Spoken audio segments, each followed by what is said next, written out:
The Eminence in Shadow, episode 18, Betting on a Moment. So, we start off this episode exactly where the previous one left off, where Cid meets up with his sister Claire again. And yeah, we open up in Cid's bedroom where Claire is straddling Cid and choking the ever-living crap out of him. She's basically talking about how she was getting more angry with each second that she was waiting for him, and how she wants to do an experiment to see how long humans can hold their breath. And yeah, we just have this little back and forth between the two of them. And then eventually she gives him a ticket to the Bushin Festival and tells him, I'm participating in the tournament. I want you to go and watch me fight. And he's like, okay. And we cut to Alexia, where she has been informed that Beta has left. She's basically going to go do some more information gathering and stuff. And she left a little tiny portfolio with like all the information that she has on the various relationships between the kingdoms and stuff like that. And Alexia's just like, I hate to break it to you, but I don't need your pity because I refuse to pity myself anymore. And she walks off. And that's the last time we see Alexia in this episode. And that's where we cut to the tournament, where we see Cid being led to the VIP section, and he actually has a spot right next to Iris, Alexia's sister. Iris realizes that Cid is Claire's brother.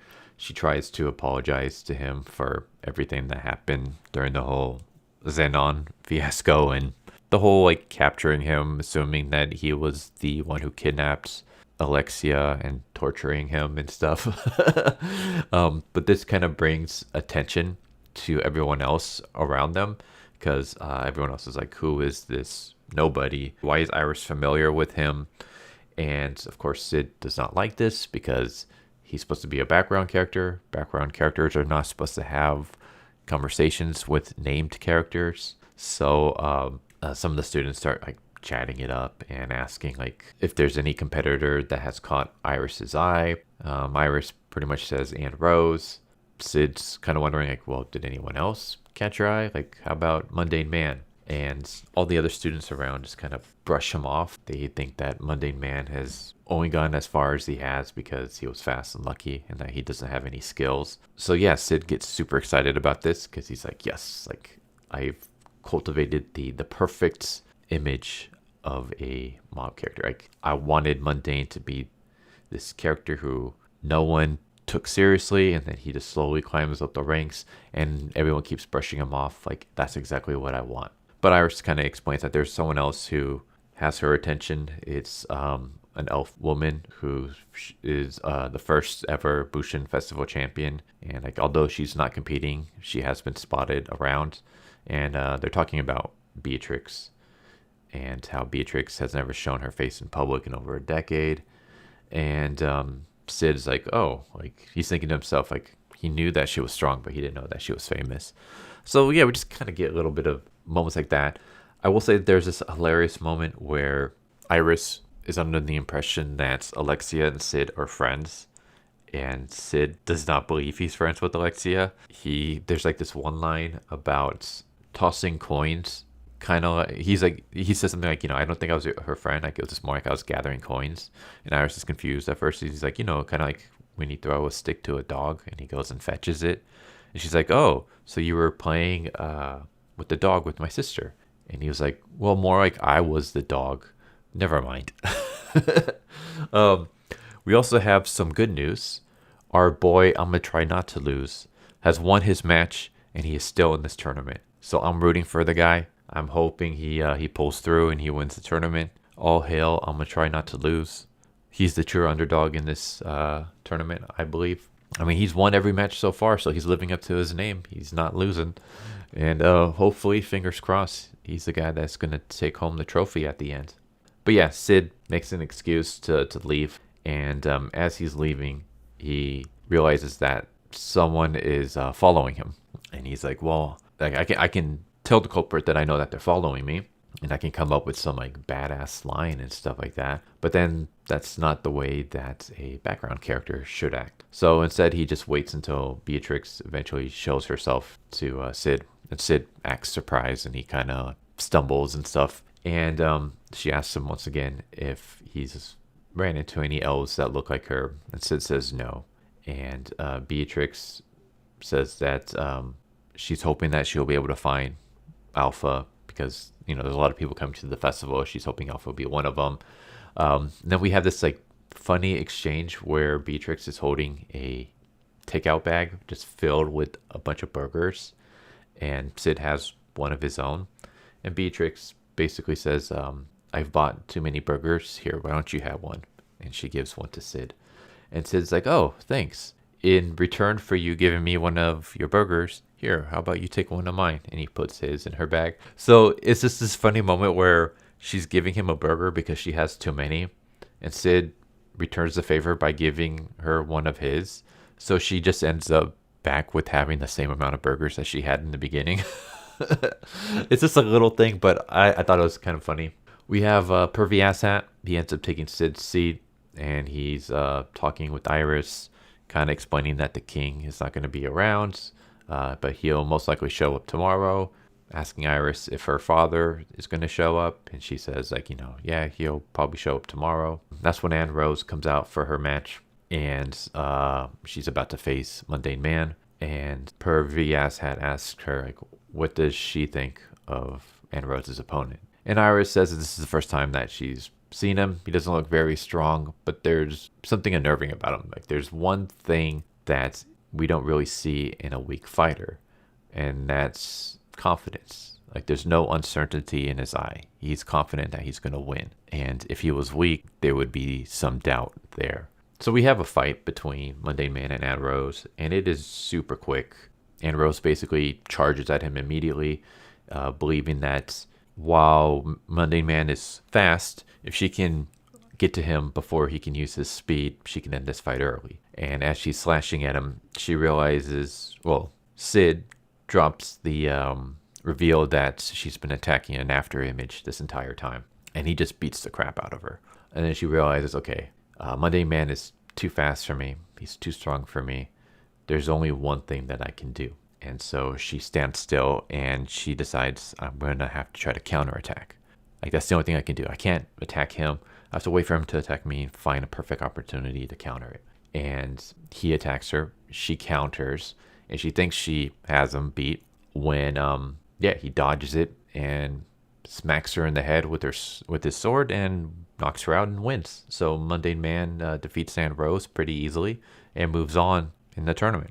And I was kind of hoping that we would see a little throwback to the previous episode where we would see Annerose either doing the sneezing or the neck crack, because she believes, like, she was practicing that in a previous episode, and she believes that was like a secret to Mundane Mann's success. So it'd be nice if she like attempted to do that when everything else failed, and it still fails because the sneezing and neck crack has nothing to do with Mundane Mann's success. I don't know, that would have been a nice little callback, but we didn't get anything like that. But yeah, back to Iris and Pervy Asshat. Iris is surprised that there's someone as strong as Mundane Mann here and that he went unnoticed for so long. And Pervy says, you're going to be Mundane's next challenger, right? How do you think you're going to do? And Iris is confident that she can beat him. She says something like, I can't match his beauty and swordplay, but it's more than beauty that determines the winner. And, if that's all that Mundane can do, then he'll be no match for her. Pervy Asshat leaves, and as he's leaving, he tells one of his men to investigate Mundane. He believes that Mundane can be a problem, like he's an unknown entity, and he might be backed by the lawless city. We have this funny moment where Pervy Asshat's assistant basically says, do you think he's a member of Shadow Garden? Pervy Asshat's like, nah, he's a man, so he's not in Shadow Garden because all the Shadow Garden members are basically women. And there's also no reason for the Shadow Garden to be here at the scene of this festival, so I doubt it's going to be them, which is kind of interesting because Shadow Garden is involved, obviously.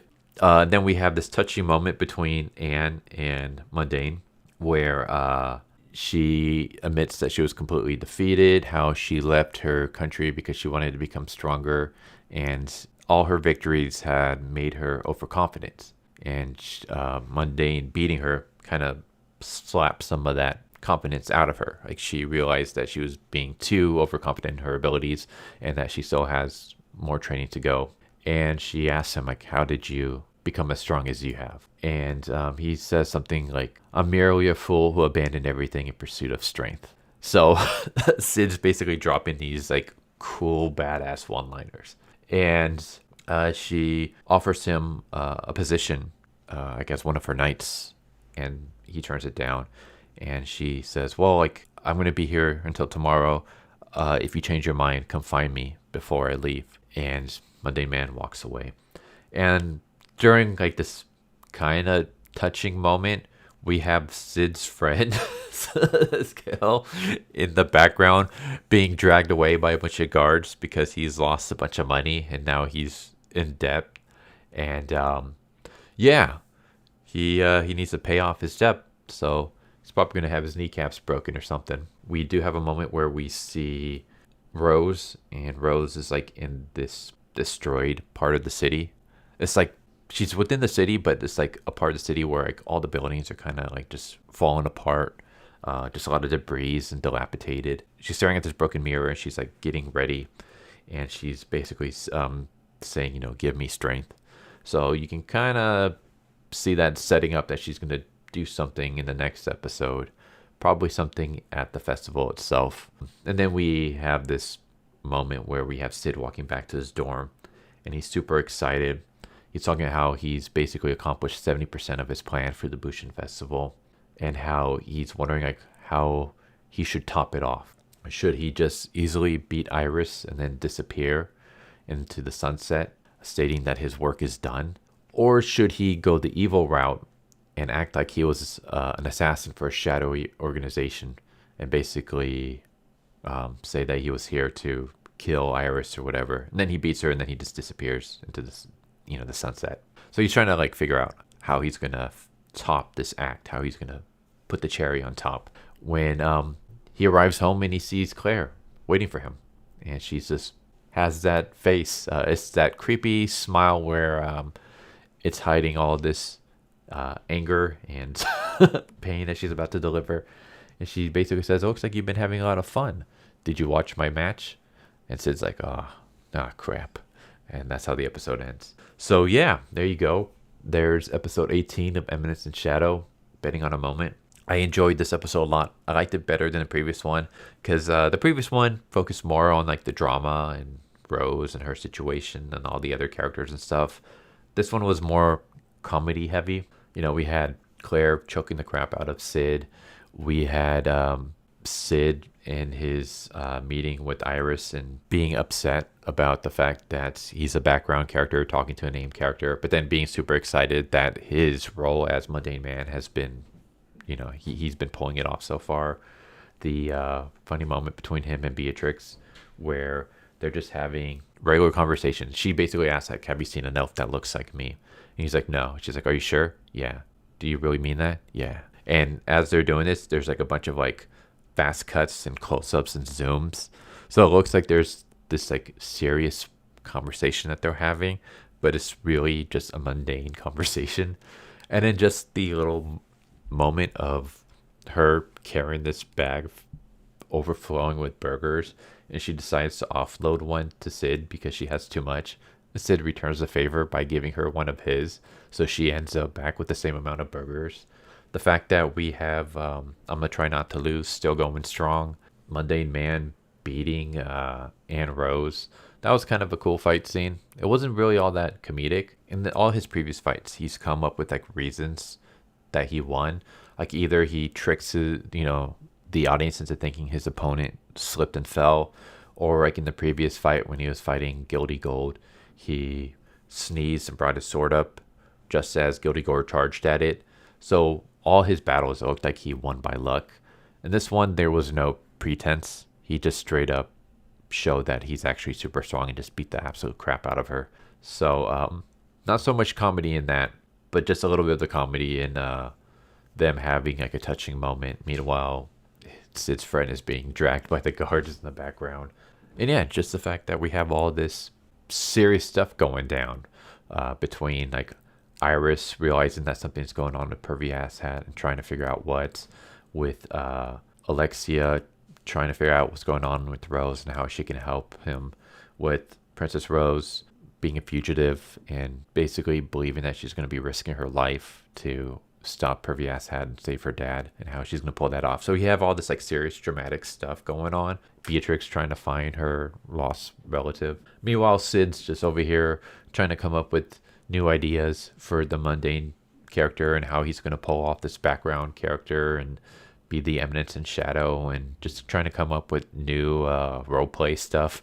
So it's just funny how like everything is super serious around everybody, and Cid's just in the middle of all this, lost in his own little fantasy world. And yeah, so I really enjoyed this episode. A lot more comedy focused than the previous ones, but which is something that I absolutely love. I love the more comedy focused episodes, not to take away from the drama like I talked about in previous episodes. The dramatic episodes, I like how like we focus on other characters, how it basically makes Cid a mob character in his own series. Like in his own series, he's a background character. None of the plot or stories revolve around him. It revolves around other people, and Cid just somehow finds his way. You know, he mobs his way into other people's situations and stuff.